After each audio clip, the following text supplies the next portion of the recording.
Welcome back to another lesson at educator.com, Introduction to C++. Today we're going to be taking a quick look at input and output, most commonly known as I/O. Everything's an acronym today. All right, the simplest input and output that we'll be talking about uses character streams. And they're called character streams because it's a stream of characters, one direction or the other direction. Now, we've already seen things like cin, which is console input. You type something at the console, it goes into the program. Cout, console output.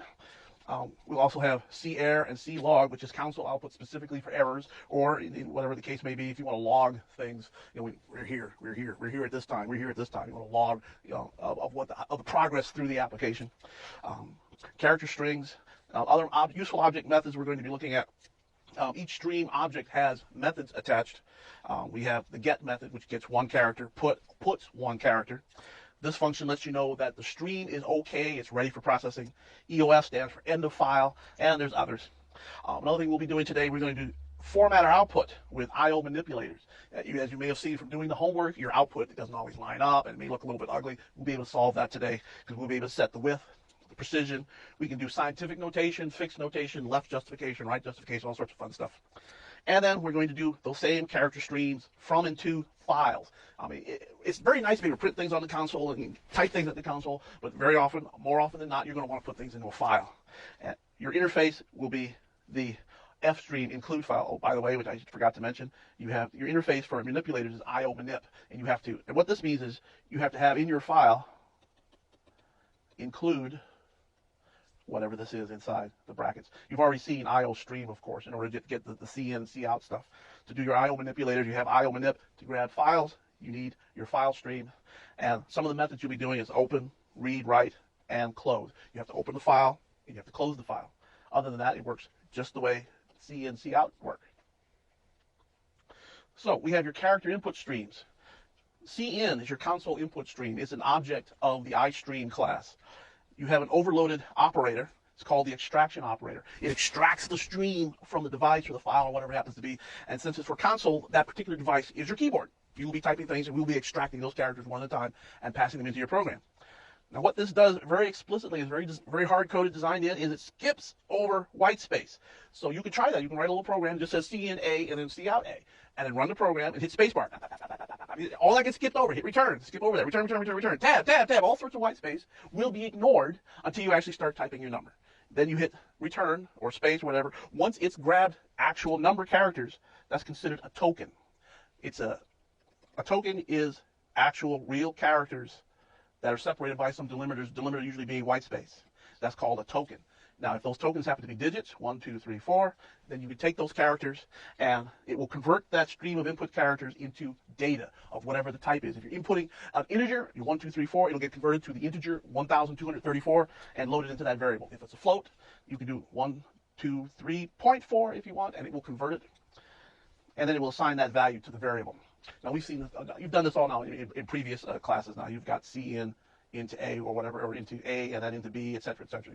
We've done that. You've seen it. This is what's happening. Now, an additional method we can add, we've seen that, is getLine. Well, instead of just getting the next token, give me an entire line. Because it's especially useful if you're inputting text, like somebody's name, Fred space Jones, Billy space D space Williams, what have you. You don't want to stop at the next token. You want to keep going until you get to an end of line. And that's why your getLine method does. It will read the character stream up to, but not including, the new line character. And it reads it into a character array. If you want that to be a string object, you can take that character array and move it into a string object. Now, when it gets the new line, what it will do is it takes that new line character and replaces it with a null terminator. And as we've discussed, the null terminator in a character string is the end of your character string. That's how the program knows how long your character array is. It reads character until it gets a character that's ASCII 0. It's a binary 0. That's your null terminator character. So the new line is thrown away. Your character array gets a null terminator. So now you have a character string, a character array. I like to call it a character array string to distinguish it from the C++ string object. So it terminates the string. Now, the getLine has a third parameter as an overload, in case you want to do some other delimiter. You want to use something like maybe comma.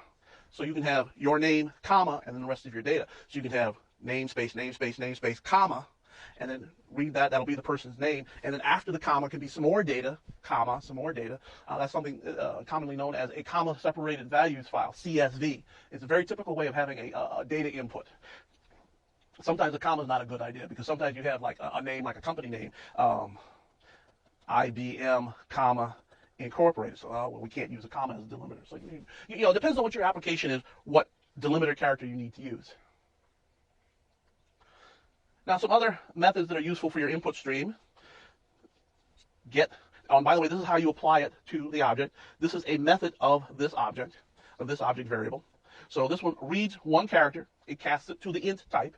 So no matter what the character is, so this does not look at tokens. This is not separated out by spaces or delimiters. This goes out, gets one character, and returns it to you. The next one, this is another way to do it, is to pass it into the character as a reference.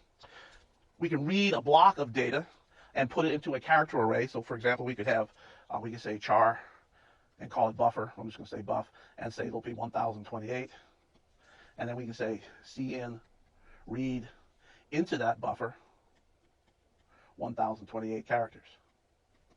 Now, stream size is another type that's already been defined, and it'll generally resolve itself to be like a long integer or something like that. So we can make this very, very, very long, but for your purposes, you can just put 1028 because we're going to read that many bytes into the buffer. There's various types of reading of various types of streams where this size is very important, such as like if you have a stream, it's coming from another process, like you're communicating over the internet and you're grabbing data from another process that's on another machine, you're getting it from the internet. Typically 1500 is a very typical size for your buffer, so you would put 1500 here. But it depends on your application, what you're doing. If you're grabbing stuff from a disk and you're doing raw reads from a disk file, then sometimes 2048 is a good number. But it depends on what your application is. But this is your syntax to read a block of data at a time. And again, this is not tokens. Whatever the data is in there, your white space, tabs, new lines, anything you want in there, it will read until you either run out of data or you get that many bytes. And we'll put that in as a block, put it into that character array. Now, these are some very good functions that you need to call. You need to find out, have we run out of data? So you check, is this true? If it's true, no sense in going further. We're finished. Good is a good thing to check. If anything happened while you're reading, if the file is not there, you try to open the file and you get a file pointer or your input. If it's just not there, if you don't have permission to read it, then this will be false. Bad will be true. And if your I/O operation happens and something goes wrong, fail will be set to true. Now, one thing that real quick to be noticed is that good and bad are not mutually exclusive of each other. Bad could just be that your fail bit has been set. Good can be set to false if any of these are true. So if it fails, if the operation happens and it fails, this will be set. The next time you look at it, bad will have been set because fail has been set, but end of file is still true. So bad basically just means it's failed. It doesn't necessarily mean it's at the end of the file. But you can test either one. You can test fail, bad, good, and like an end of file is a very specific failure condition. So the file will still be good. You're just at the end of it. You're at the end of the data, so you don't stop reading. So like I said, we've seen a lot of this already. We have integer A, and we want to extract from the console and put that data into A. Like I say, doing it this way tokenizes your input. You can hit space, space, space, space, space, space, 1, 2, 3, 4, space, space, space, space, space, 1, 2, 3, 4 will be loaded into A. All the spaces will be thrown away. Here we have B and C and float D, and we're inputting B and C and D. We can separate the input by white space, blanks, tabs, new lines, vertical tabs. Anything that's considered white space is just thrown away, and it's just for separating the data. So we can go new line, 1, 2, 3, 4, that goes into B. New line, 5, 6, 7, 8, 9, that goes into C. New line, 1, 2, 3, 4.7, that goes into D. And then those values, and you can still be hitting spacebar. The program has got this data, it can start working. And here we have a character buffer. We set it defined to be 150. So we have get new line, loaded into the string buffer, stop when you get 150 characters, or to get the end of the file, or the computer crashes. All sorts of things can stop the processing. And then we have a string, which we've just created, where we're putting that string buffer into the string object.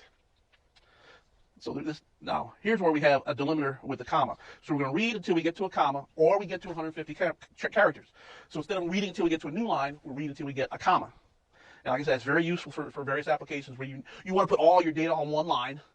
So you want to read till you get to some delimiter, that's your first field. Read till you get to the next delimiter, that's your second field. Read, back and forth. And of course, you can also change this each time you're doing it. It's like you can say, well, we're going to read till we get to a tab, that's our first field.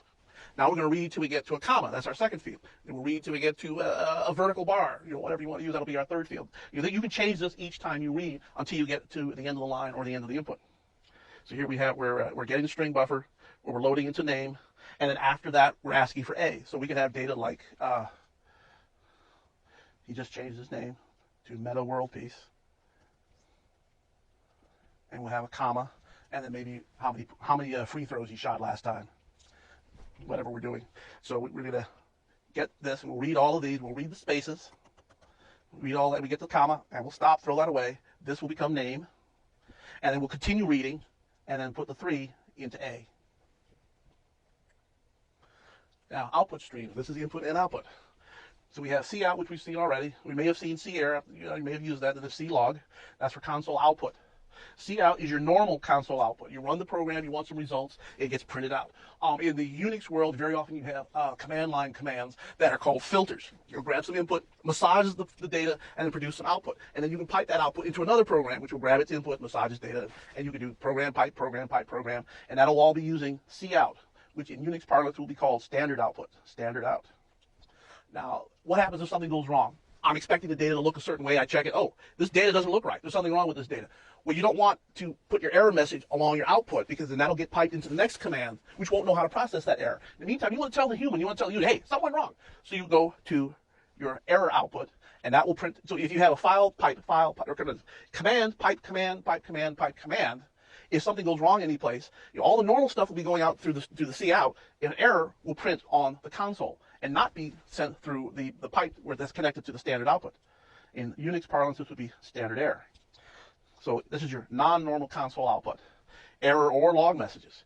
It turns out the way C++ works, cerr and clog have the same destination, but there are ways where you can change clog or cerr to go someplace else. And so we want our errors to go to an error file, and the process is running automatically every day. We'll take that error file and email it to the system administrator. We'll do something like that. Logs is we want to keep track of what's going on. We want to know how many people have used this program, what have they been doing. We want to put that into a log. We'll redirect that to a log file, and we'll do whatever we need with the log file. And again, we have, this has been overloaded, and we've seen that in our very first program, Hello World. Remember that one? This is called the insertion operator, because we take some data that we have in the program and we want to insert it into the outgoing character stream. So we take the data, we convert it to a stream of characters, and send it to the output. Now, formats of the data have default formats, which we can change with I/O manipulators, which we'll talk about later today. So here's some other methods that you use for output streams. We have put, which will take that character and put the single character out to the stream.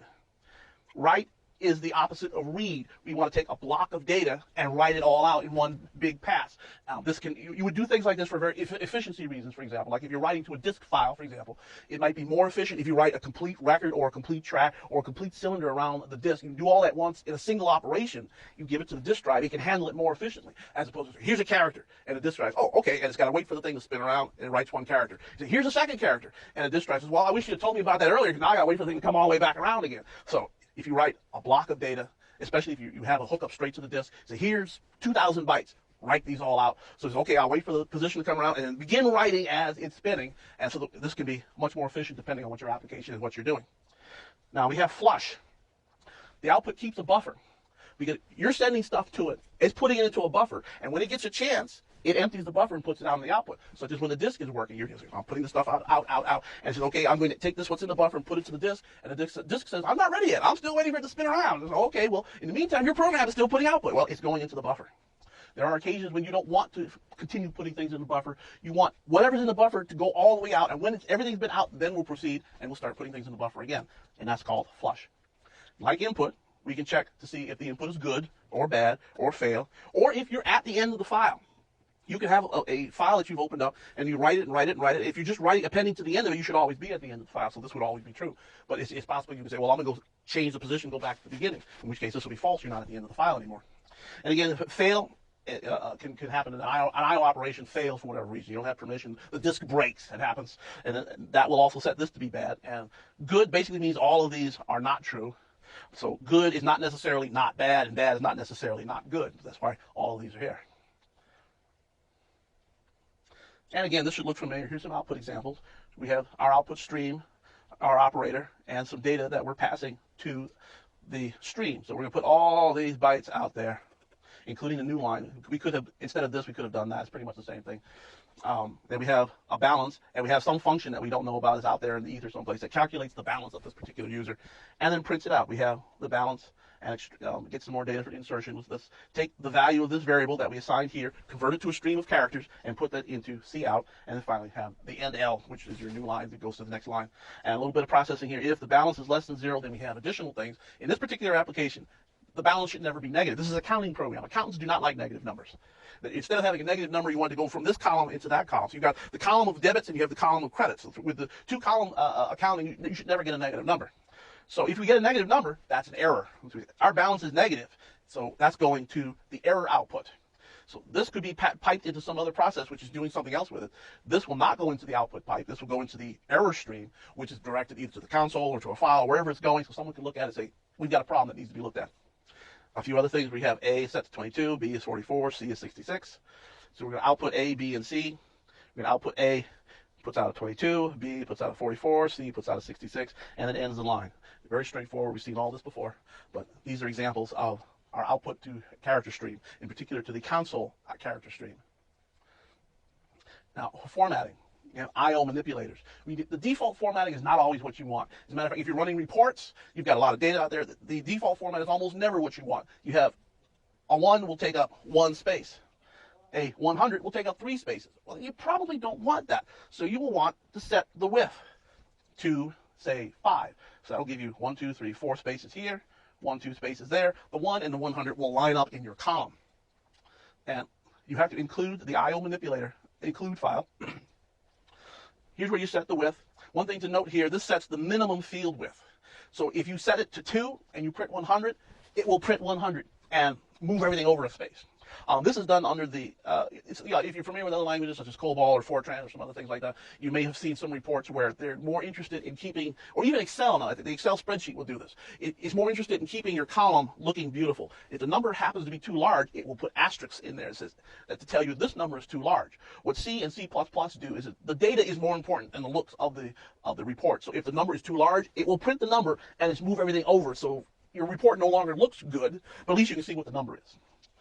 And the other thing to note about this, it does it for the next insertion, only for the next ones. It doesn't set a global flag someplace where I want the width to be 10, and it'll be 10 forever. No, you set it to 10, you print out a number. You set it to 10, you print out the next number. You set it to 15, you print the next number. This is under the assumption that most of the time you've got different columns. They're going to have different width along the line. So it sets it once, you use it, and then you have to set it again for the next one. And so it will pad it with the needed fill characters. Now you can set the fill character. Most of the time you don't want it to be filled with spaces, but if you want, you can set it to 0, like I want it to. So here we have it. We set it to the characters used for padding. So I say, well, let's set it to 0. So now, instead of printing a 1, it will print 0, 0, 0, 0, 1. Instead of 100, it will print 0, 0, 100. And depending on what your application is, that may be more appropriate. You can also set it to any character. You might want to set it to equal sign. So it would be equal, equal, equal, equal 1. X, X, X, X, X, 1, whatever you want it to be. Now this is right justified, which is your default. You can also make it left justified. So when you print, you set your width to 5 and print out left. Then you print out 1, you'll get 1, space, space, space, space. You print out 100, it'll be 100, space, space. This is like a flag. Once you set that, it stays that way. If you want to go back to right, then you use right justified. Now here's some examples. We have a number, 99,543. That's a very good number. So here's how you use these manipulators. You run the function and pass it into the output stream. So here we're setting the width to 10. We're setting our fill character to a slash, and we're saying we want it left justified. So now, cout as a stream has got all these flags set. Now we send it a number. Cout num, and we're going to end that. So the output will be 99,543, and then our fill character, slash, slash, slash, slash, until it makes it out to 10 characters. Now notice if you run another number, we should cout of 1, it won't be 10 characters anymore. If you want it to still be 10 characters wide, you have to run this again. You have some more I/O manipulators. Fixed is very useful for accounting type packages. Scientific, of course, is good for scientific type packages. It will give you your scientific notation. So here's your fixed point. What it will do is whatever your precision is set to, it will give you that many decimal places. The scientific gives you your E plus 2. So here you have 305.12. In scientific notation, it's 3.0513 E to the 100th power. And this one is 1.87 E to the minus 4. Now, if you don't know how scientific notation works, don't worry about it. We're not going to ask you to use that. But if you're familiar with scientific notation, this is how you get it. Now, set precision is a tricky one. If you haven't set fixed, if you haven't set scientific, this sets the number of digits for your maximum precision. So if you set your precision to, say, 3, and you have a number like 1, 2, 3, 4, 5, your precision set to 3, nothing else is set, it will print out 1, 2, 3, 0, 0, because that's your total precision. You have 1, 2, 3, You get 1.23456. It will print out 1.23 because you only got a precision of 3. Once you set either fixed or scientific, then it turns into the number of digits after the decimal point. So in this particular case, 3 would cover this. For scientific notation, it would put 1.870 e to the minus 004. If you do the fixed decimal point, this will print out as 0. You've got 3 decimal places. It's fixed. Your precision after the decimal point is 3. It'll print out 0, 0, 0. So fixed is very good for like dollars. You've got $15.27. The way you calculate it actually will work out to $15, 2.27333489, whatever else. You want to lop all this stuff off. You just want to show the 2 decimal places. So you do fixed, set your precision to 2, and then it'll round it up or down so that it has 2 decimal places. So here we have some examples. We have AA 1234.5678. Set our precision to 6 and print out A. So because it doesn't fit in the default width, it switches automatically to scientific notation. Now we want to change it to fixed. So now we have 123456780, which is 6 decimal places after. Now we'll switch to scientific. And now you notice there's an extra digit here because this is no longer the default width. Because I want scientific and I want the specifically 6 decimal places. 1, 2, 3, 4, 5, 6 after the decimal point. But before setting scientific, the precision was the entire 1, 2, 3, 4, 5, 6. Those are all the digits for your precision. Okay, now we want to talk about some files. All this wonderful things with I/O manipulators and C and CI is wonderful, but we need to get into files. The file streams are just like console streams for the most part, basically because C++, being an object-oriented language, has defined various classes and objects.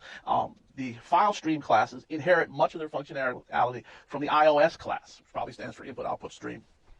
Now this in turn inherits from iOS base, which is the base class for all the input-output. CN happens to be a predefined object which is declared in the iStream class, which is input stream. So think of it as an iStream type. Cout, cerr, clog are predefined objects declared in the OStream class, output stream. And that's an OStream type. You can declare it as OStream and create some other stream of output. iStream and OStream classes also inherit from the iOS class. So both of these are subclasses of the same class. Now a file stream also happens to inherit from iOS and consequently iOS base. And so a lot of the things that you can do with console stream can also be done with a file stream. So a output stream for a file is OF stream, output file stream. And again, in case you hadn't noticed that, you do need to include the fstream include file in order to get all these definitions. Now you need to call the class open, the open method of the OF stream class, in order to open an output file, and then close when you're finished with it.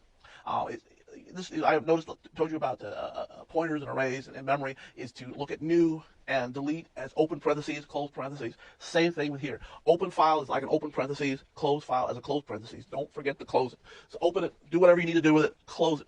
If at all possible, it should be in the same block, should be in the same function, so things don't get confused. Always check either good or bad or fail or what have you to make sure your open was successful. A million things can go wrong to prevent you from opening a file, and you should stop running it. The application should stop. You should print out an error message and say, I can't open this file. And you can use the insertion output operator just like you're using cout. So here's an example. We have an OF stream which we're going to declare. We're going to call it fout. Instead of C console output, this will be our file output. You can call it anything you want. It could be log file. You can call it lout, whatever you want to call it. And then we're going to use fout. We're going to apply the open method to the fout object which we declared here, and we're going to open a file called myfile.txt. Now if we're successful, if that file is good, so we're going to go to fout, apply the good method, which returns a boolean if it says true, if the file was opened successfully and it's ready to accept input.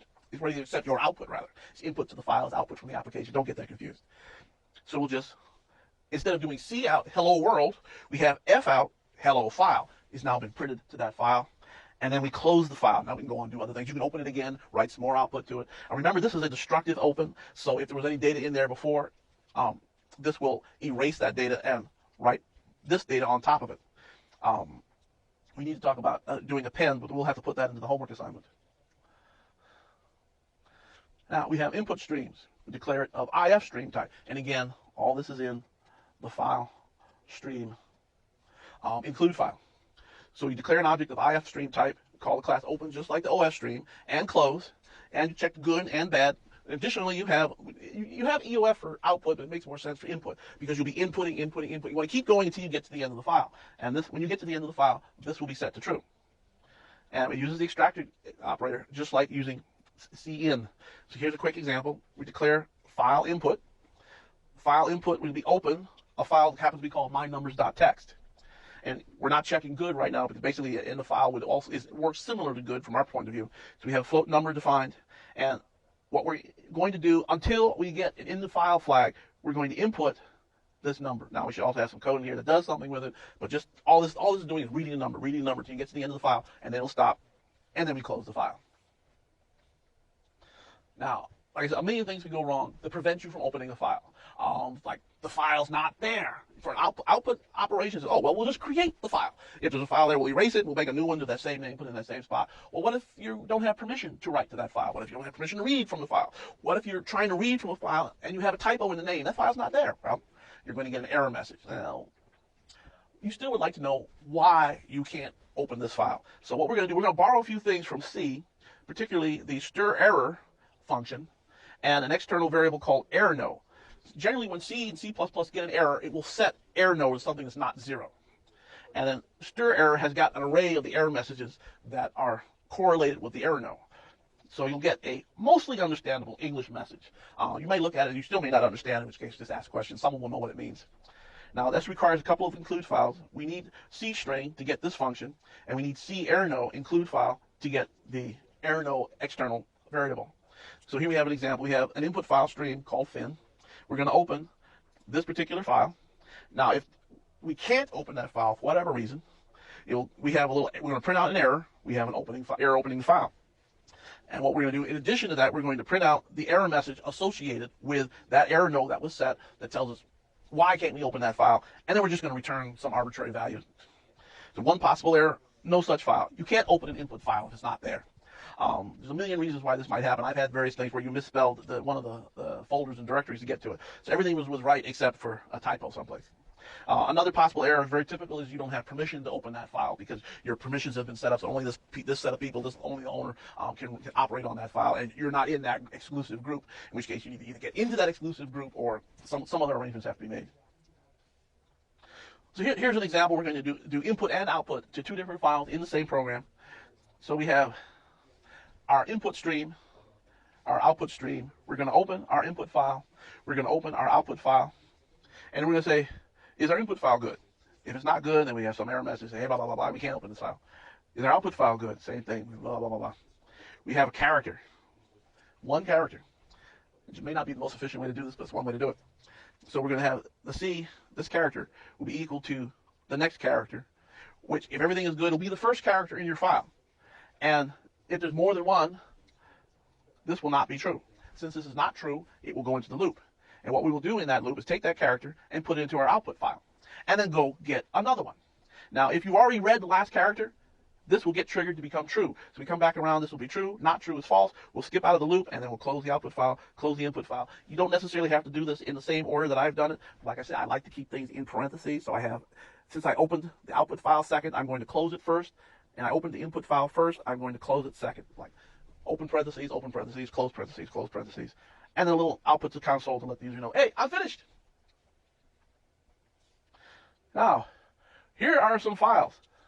This is why you put your files in a computer, which may not be a good idea, because this way you know how much work you've got to do. All of this will fit into a thumb drive this big. Here's a thumb drive. This is all your work you've got to do. Hey, no problem. That's very small. But it turns out to be very large. And all of it is needed as soon as possible. That's frightening. Well, that's it for today's lesson at educator.com. I will see you next time.